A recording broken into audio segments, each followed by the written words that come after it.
He had been trying to piece together a flower with nothing but black lead lines, as if he were trying to trap his own grief inside a cold metal frame.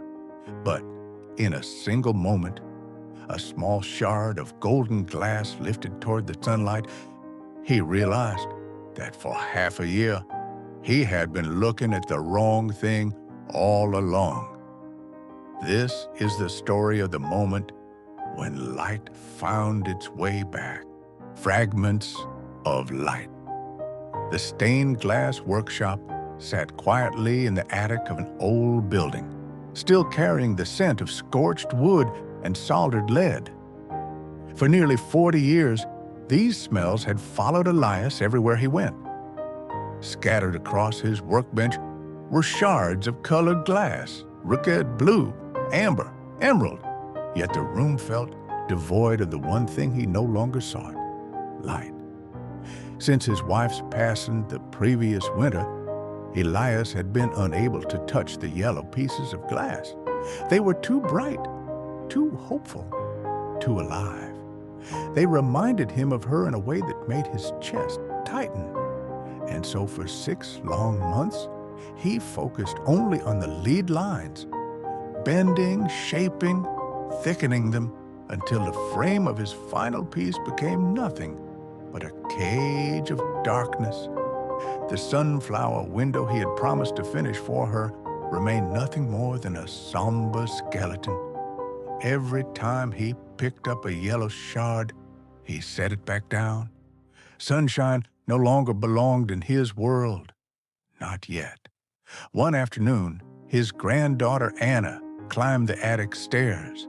The moment she stepped inside, dust particles rose and danced in the slanted beam of light cutting through the window.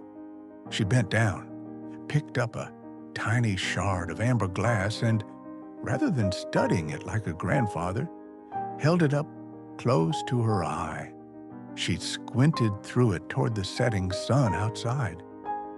"Grandpa," she whispered excitedly, "everything just turned golden. Even the dust is glowing." Elias looked up, startled. "Don't stare too long," he warned gently. "It'll hurt your eyes." But Anna didn't lower the shard. She turned it slowly between her fingers, her gaze fixed on the warm light streaming through it. "When I look through this," she said, her voice soft but certain, "I don't see the clutter anymore. I don't even see the dark corners. Everything becomes bright." The word struck Elias like a bell. He followed her gaze, then looked down at the floor. Anna's shadow, and the shadows of all the workshop's scattered tools, stretched long and dark across the wooden boards. They were still there, unchanged, sharp and cold. Yet Anna, somehow, had chosen not to look at them. She had chosen the light passing through the glass in her hand. That was what Elias had forgotten. Every stained glass artisan knows a simple truth. Glass is only beautiful when it faces the sun. Without light, it becomes nothing but fragments. Without light, the master's work is only a heavy, lifeless frame. And for 6 months, Elias had turned his back to the sun. He picked up the largest yellow shard, the one meant to be the heart of the sunflower. For the first time in months, he didn't let it slip from his fingers. He lifted it slowly toward the attic skylight, where the afternoon sun poured in. The light cut through the glass like a warm blade. His tired eyes blinked, startled by the brilliance. A heat bloomed softly in his chest, melting the winter he had been carrying inside.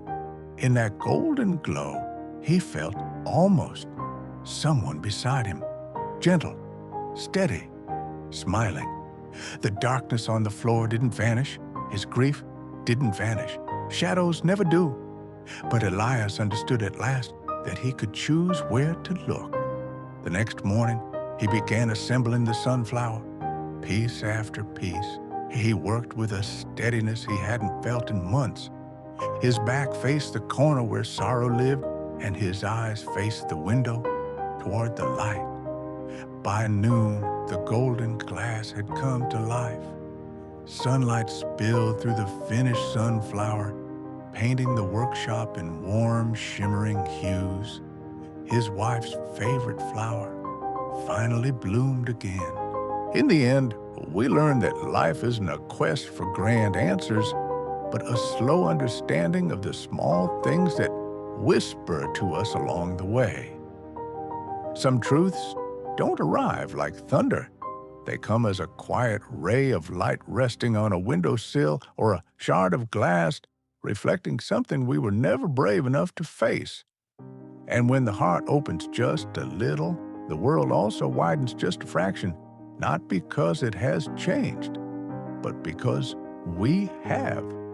If this story touched you in any way, feel free to leave a like, share a comment, or subscribe for more small yet meaningful journeys. Because sometimes it takes only a single moment to become the light you've been searching for.